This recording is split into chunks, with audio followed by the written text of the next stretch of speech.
I grew up in the Midwest, a typical Midwestern family, Christian upbringing. I went to a Baptist church.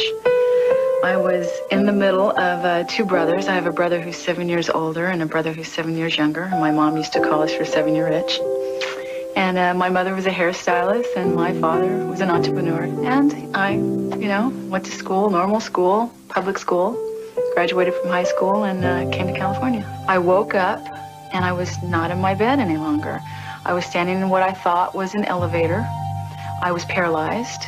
I had no idea how I could have been taken from my bed in the middle of the night and not known it and just appeared in this elevator, but that was the case. I was pushed into a room that I describe as a large hospital ward. There were tiny little tables about 1.5 feet tall all through this hospital ward, and there were unconscious human beings laying on all of these tables, and there were these little short off-white beings, naked guys with big black eyes doing things to these people on these tables. I was taken into a small room and I was presented a little girl about 2 years old, and she was beautiful. She was very human looking. She had big blue eyes and long blonde hair, but she lacked emotion. And they presented this child to me and they said to me, "Isn't she a beautiful baby?" And telepathically they were communicating to me that it was my child. And I was absolutely in shock.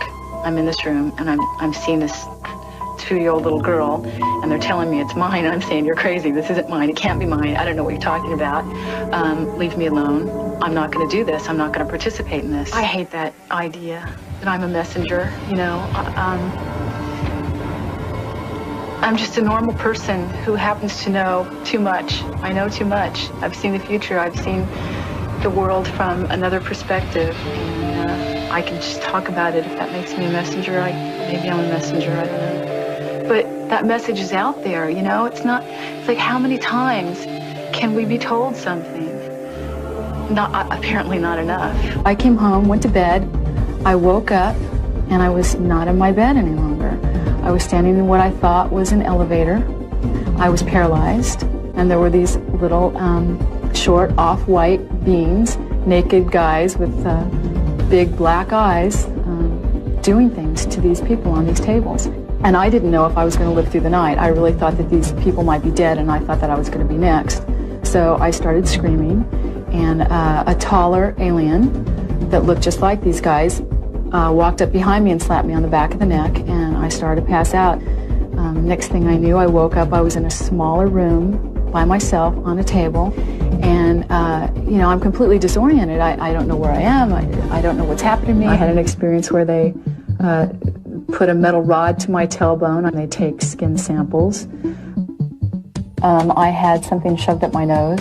I felt this drug feeling come over my body, and I knew that I was going to be unconscious within a matter of seconds, and there wasn't anything that I could do about it. And I woke up back in my bed, and at that point, I thought that I had completely lost my mind. I knew I wasn't hallucinating, but it was the only logical explanation.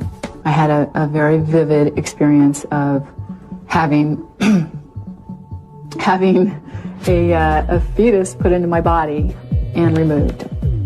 It's ridiculously hard for me to talk about. I know how crazy it sounds for a woman to say she's been implanted with an alien fetus. I'm an intelligent woman, I'm highly educated, I know how the world perceives it, but I'm sorry, it's the truth.